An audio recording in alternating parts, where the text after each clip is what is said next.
بسم اللہ الرحمن الرحیم۔ السلام علیکم ورحمۃ اللہ وبرکاتہ۔ آج ہم ویڈیو بنائیں گے پرانا نزلہ جریام اور صورت انزال کے لیے، اور یہ واقعی ویڈیو بہت زبردست ہے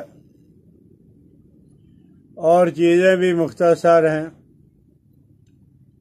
لیکن بنانے کے لیے تھوڑی سی دقت ہوگی، مطلب یہ کہ تھوڑی سی محنت کرنی پڑے گی، اور بغیر محنت کے کوئی چیز ملتی بھی نہیں ہے۔ تو بہرحال اس کے لیے جب آپ نے مغز بنولا لینا ہے، مغز بنولا جس کو پمبا دانہ بھی کہتے ہیں اور حب القطن بھی کہا جاتا ہے، اور دوسرے نمبر پر تخم داتورہ ہے، تخم داتورہ سیاہ۔ یہ دو قسم کا ہوتا ہے، سفید اور سیاہ بھی، لیکن آپ نے سیاہ لینا ہے، اور دھنیا خشک اور زیرہ سفید، صرف 4 چیزیں ہیں۔ تو مغز بنولا آپ 5 تولہ لے لیں، تخم داتورہ 5 تولہ، دھنیا خشک 5 تولہ اور زیرہ سفید 5 تولہ۔ آپ 2.5 تولہ بھی اور 10 تولہ بھی کر سکتے ہو، یعنی کم بھی بنا سکتے ہو اور زیادہ بھی۔ تو اب آپ نے یہ کرنا ہے کہ پوس خشخاش یہ آپ نے 7-8 تولہ لے لینا ہے، 8 تولہ بہتر ہے۔ پوس خشخاش ملنا تھوڑا دشوار ہے، لیکن مل جائے گا، محنت اور مشقت۔ اس سے آپ اندازہ لگا لیں،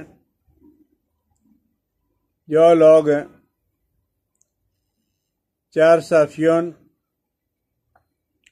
اس طرح کے نشے کرتے ہیں ان کو کہاں سے ملتی ہیں۔ تو بہرحال آپ نے پوس خشخاش لینا ہے، اور یہ آپ 8 تولہ لے لیں، اور 8 تولہ لے کر اس کو 1.5 کلو پانی کے اندر ابالیں، جوش دیں، اور جب یہ آدھا رہ جائے، یعنی 1.5 کلو ہے، تو جب اس میں جب وہ ابالتے آدھا رہ جائے، تو آدھا جب رہ جائے گا تو اب آپ اسے میل چھان کر اچھی طرح میلیں، چھان کر اس پانی میں آپ نے صرف 1 کیلا داتورہ، تخم داتورہ سیاہ جو وہ ڈالنا ہے، اور اتنا ڈالیں کہ داتورہ کے اوپر پانی آ جائے، یہ پوس خشخاش والا۔ اب جب یہ خشک ہو جائے گا، آج کل موسم ہے بہت جلدی خشک ہو جاتا ہے، تو پھر یہی پانی آپ نے جو نکال کے رکھا ہوا ہے پوس خشخاش کا، وہ ڈالنے آپ نے جب 7 دفعہ اسی طرح تخم داتورہ کو تر بھی کرنا ہے اور خشک بھی کرنا ہے۔ اب آپ جو پانی بچ گیا ہے خشخاش کا، اس بچے ہوئے پانی میں بچے ہوئے پانی کو جب وہ مٹی کے برتن کے اندر ڈالیں، اور اس میں داتورہ شاہ کے تخم ڈال کر آگ پر جب وہ نرم آگ پر پکائیں۔ جب پانی خشک ہو جائے گا، پوس خشخاش کا پانی خشک ہو جائے گا، تو داتورہ جب وہ سیاہ لے لیں۔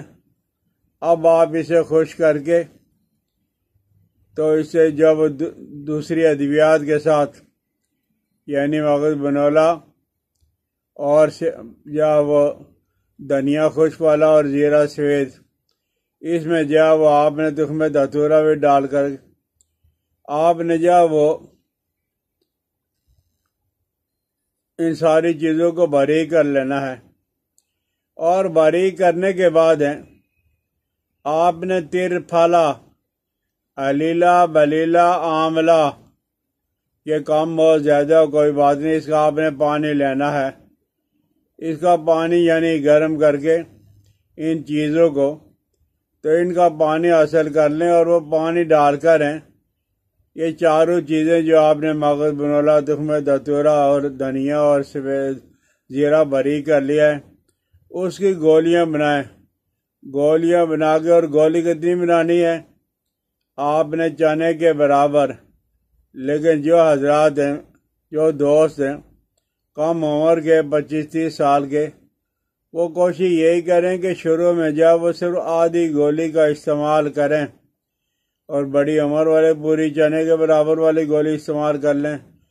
انشاءاللہ العزیز صورت انزال جریان کسی بھی قسم کا، کتنے بھی وقت کا، نزلہ اور زکام اور کھانسی کے لیے بہت زبردست گولیاں بن جائیں گی۔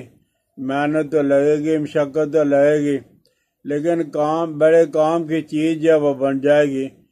میں نے کئی دفعہ ان گولیوں کو بنایا ہے، لیکن اب تو میں نہیں بنا رہا، اور جن لوگوں نے استعمال کیا تھا انہیں ضرورت کوئی بھی ہو تو کہتے ہیں کہ وہ نزلہ زکام والی گولیاں یار بنا کے دے دو، وہ اگر ہیں تو وہ دے دو، اس کی ضرورت ہے۔ تو بہرحال بڑی اچھی چیز ہے۔ اور پھر اس کو آپ نے تخم دتورا کو اس طرح کا آپ اگر مدبر کرو گے، اس کی اصلاح کرو گے، تو پھر کسی قسم کا نقصان بھی نہیں ہوگا۔ تو میرے دوستو، آپ ہیں، میں نہیں کہتا کہ سبسکرائب کریں، لیکن آپ بھی سبسکرائب نہیں کرتے ہو، کم از کم سبسکرائب کر دیا کرو، بیل آئیکن کو دبا دیا کرو، دوستوں کے ساتھ شیئر کر دیا کرو۔ مجھے اپنی دعا میں یاد رکھنا۔ السلام علیکم ورحمۃ اللہ۔